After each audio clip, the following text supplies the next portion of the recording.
नीच स्थितो जन्मनि यो ग्रहा स्यात् तद राशिनाथो तद उच्चनाथा सा चंद्र लग्नाद यदि केंद्रवर्ती राजा भवेत धार्मिक चक्रवर्ती।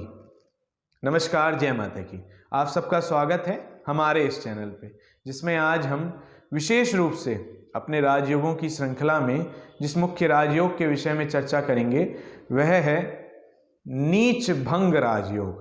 आपने इस विषय में पहले भी कई चर्चाएं सुनी हैं। आइए आज जानते हैं कि जिनकी भी कुंडलियों में यह राजयोग बनता है इसका उन पर क्या प्रभाव देखने को मिलता है, ये किन स्थितियों में फलित होता है, और जितना इस राजयोग के बारे में बताया जा रहा है कि व्यक्ति चक्रवर्ती सम्राट हो जाता है, उसे वैभव की प्राप्ति होती है, धनवान होता है, क्या ऐसा सही में होता है? आज इन सब विषयों पर हमारी एक गहरी और गूढ़ चर्चा होगी। तो आइए आरंभ करते हैं अपनी आज की यात्रा को।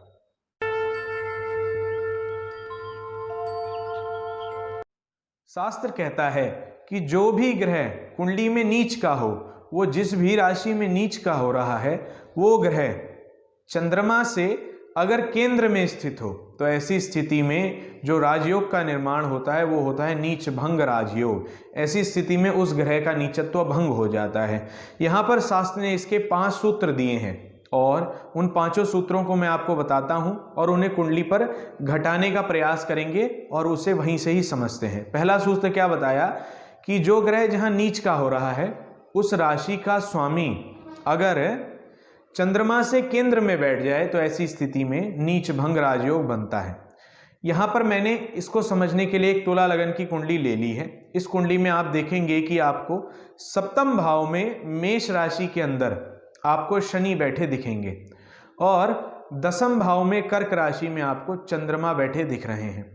तो इन स्थितियों में शनि जो होते हैं, शनि मेष राशि पर नीच के हो जाते हैं। तो पहला सूत्र क्या था कि जो ग्रह जिस राशि में नीच का हुआ है उस राशि का स्वामी अगर चंद्रमा से केंद्र में आ जाए तो ऐसी स्थिति में नीच भंग राजयोग हो जाता है। तो आप देखिए वहीं आपको शनि के साथ में मंगल और बृहस्पति की युति दिख रही होगी और चंद्रमा से जब आप गिनेंगे तो आपको वो केंद्र में मिल जाएंगे। तो ये यहाँ पर नीच भंग राजयोग का निर्माण होता है।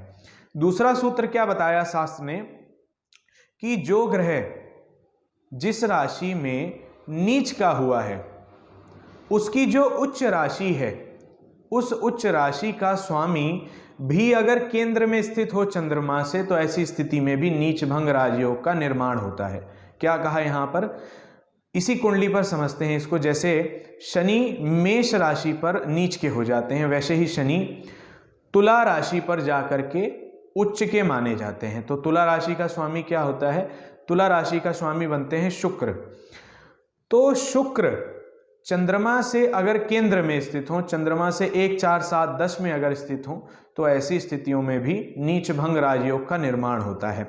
यहाँ पर आपको जो शुक्र बैठे दिख रहे हैं वो आपको लगन में दिख रहे होंगे, तो यहाँ पर नीच भंग राजयोग का निर्माण होता है।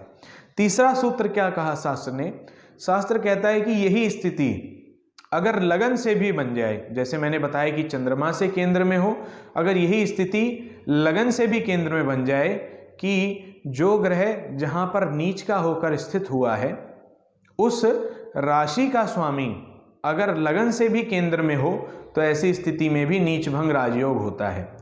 मान लीजिए लगन से जो शनि नीच के हुए हैं सप्तम भाव में जाकर के, शनि मेष राशि में नीच के हुए हैं, मेष का स्वामी बनता है मंगल और मंगल आपको उन्हीं की ही राशि अर्थात मेष राशि में ही बैठे दिख रहे हैं जो कि लगन से सप्तम भाव में पड़ती है।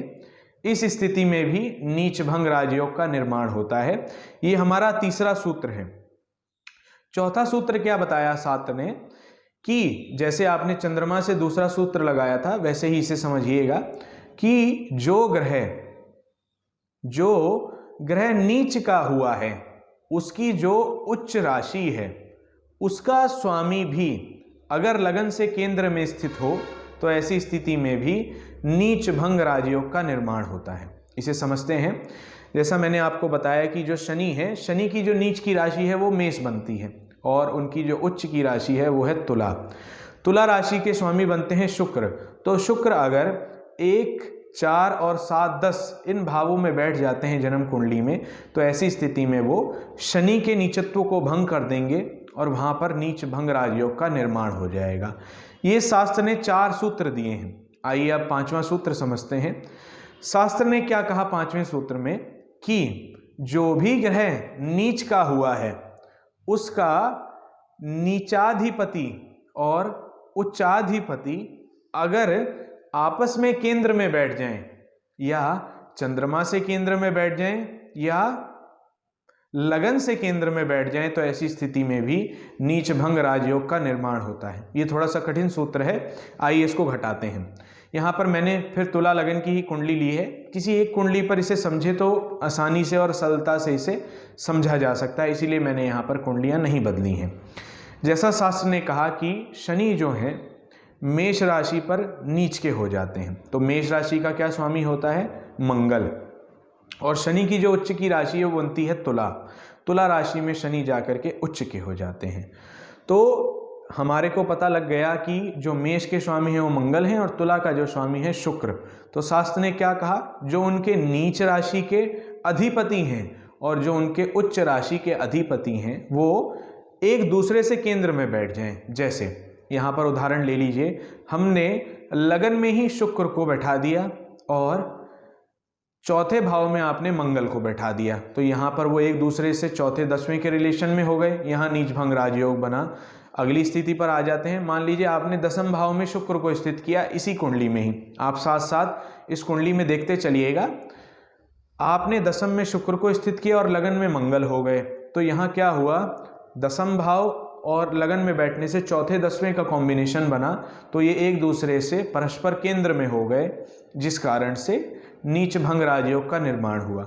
दूसरी स्थिति शास्त्र ने इसी में ही कुछ सब सूत्र भी दिए हैं, जो मैंने बताया कि अगर जो उनके उच्च राशिपति हैं और नीच राशिपति हैं वो चंद्रमा से और लगन से केंद्र में आ जाएं। जैसे लगन में आपने बैठा दिए मंगल को और जो शुक्र बसते हैं उनके उच्च राशि के अधिपति वो सप्तम में बैठ जाते हैं, तो ये लगन से भी केंद्र में स्थिति हो गई, क्योंकि जो पहला घर होता है उसे भी केंद्र माना जाता है। तो मंगल लगन में हो गए और सप्तम में शुक्र बैठने से वो भी केंद्र में हो गए। तो यहाँ पर दोनों ही सूत्र लग जाएंगे कि दोनों परस्पर भी केंद्र में हो जाएंगे और लगन से भी केंद्र में हो जाएंगे। और यही सूत्र आपको चंद्रमा से भी लगाना है कि चंद्रमा से भी उच्च राशि के अधिपति और नीच राशि के अधिपति भी अगर केंद्र में होते हैं तो नीच भंग राजयोग का निर्माण होता है। अब शास्त्र कहता है कि किसी भी कुंडली में जब नीच भंग राजयोग बनता है तब सा चंद्र लग्नाद यदि केंद्रवर्ती राजा भवेद धार्मिक चक्रवर्ती, ऐसा व्यक्ति राजा बनता है। अब आज के युग में राजा तो होते नहीं है, तो ऐसे व्यक्ति के पास राजा के समान साम्राज्य होता है, उसकी स्वयं की सत्ता होती है, उसका सम्मान होता है, वैभव की उसे प्राप्ति होती है और धार्मिक होता है ऐसा व्यक्ति, सबसे बड़ी बात। अब जो मेरे देखने में आया है मैं आपको वो सूत्र बताता हूँ। यहाँ पर स्थिति क्या बनती है अगर किसी कुंडली में नीच भंग राजयोग हो तब, कि ऐसे व्यक्ति के जीवन में जब कोई ग्रह नीच का हो जाता है, पहले हमें इसे समझना पड़ेगा कि जब कोई ग्रह नीच का हो जाता है तो वो अपने बल को खो बैठता है, अर्थात उसमें बल बहुत कम रह जाता है। ऐसी स्थिति में जो उसका प्रभाव है वो उस प्रभाव को देना तो चाहता है, लेकिन बलहीन होने के कारण वो उस प्रभाव को नहीं दे पाता है। तो मान लीजिए अब किसी को ऐसे ही ग्रह की महादशा चल रही है और वो ग्रह नीच भंग राजयोग में है, तो क्या वह उसको राजा बनाएगा? नहीं। वो व्यक्ति को पहले उस संघर्ष से निकलना पड़ेगा। अगर वो उस संघर्ष को, उस परेशानी को पार कर जाएगा, तब ऐसी स्थिति में जो उसका रूप निखर कर आएगा वो राजा बनाएगा उसको। ये ना सोचें कि किसी की कुंडली में, जैसा मैंने बताया, शनि से नीच भंग हो रहा है और आपने जी देख लिया कि यहाँ सूत्र बताया गया है कि राजा बनना है और धार्मिक चक्रवर्ती राजा बनना है, तो ऐसा बिल्कुल ना सोचें कि वो सब चीज़ें आपको बैठे बैठे मिल जाएंगी। उनके लिए पहले आपको संघर्ष करने पड़ेंगे, क्योंकि पहले वो अपने नीच का फल प्रदान करेगा। नीचत्व का मतलब हो गया कि उसमें बल नहीं है, आपको भरसक प्रयास करने पड़ेंगे, उसमें बल भरने के लिए स्वयं का जो बल है उसको उसमें लगाना पड़ेगा, तब जाकर के जो उसकी नीचता भंग हुई है उसका शुभ प्रभाव, उसका राजयोग आपके साथ घटित होगा। तो नीच भंग राजयोग में जो मैंने देखा है कि पहले परेशानियां, फिर संघर्ष और उसके बाद सफलता, ये 3 सूत्र लगते हैं। जैसे बाकी राजयोग होते हैं कि केंद्र और त्रिकोण का राजयोग है, वहाँ आपको सफलता मिलती रहती है, लेकिन यहाँ पर पहले आपके जीवन में परेशानियाँ आएंगी, फिर संघर्ष बढ़ेगा और जब आप उनसे निकल जाएंगे फिर वो राजयोग उदय होता है। तो इस सूत्र को आप अपनी कुंडली पर भी घटाकर देखिए और मुझे भी बताइएगा कमेंट में कि इसका आपको क्या फल मिला है और हमारा आज का कार्यक्रम कैसा लगा, इसे कमेंट में ज़रूर बताएं। अगर पसंद आया तो वीडियो को आगे भी शेयर करिए, जिससे लोगों तक भी ये जानकारी पहुंचे और जो लोग भी ज्योतिष के प्रेमी हैं, ज्योतिष के विषय में जानना चाहते हैं, उनको भी इस छोटे से ज्ञान में से कोई एक विशेष सूत्र प्राप्त हो पाए। तो आज के लिए बस इतना ही, मिलते हैं अगले राजयोग में अगले विशेष सूत्र के साथ। तब तक के लिए बने रहें हमारे साथ, हमारे इस चैनल पे। जय माता की।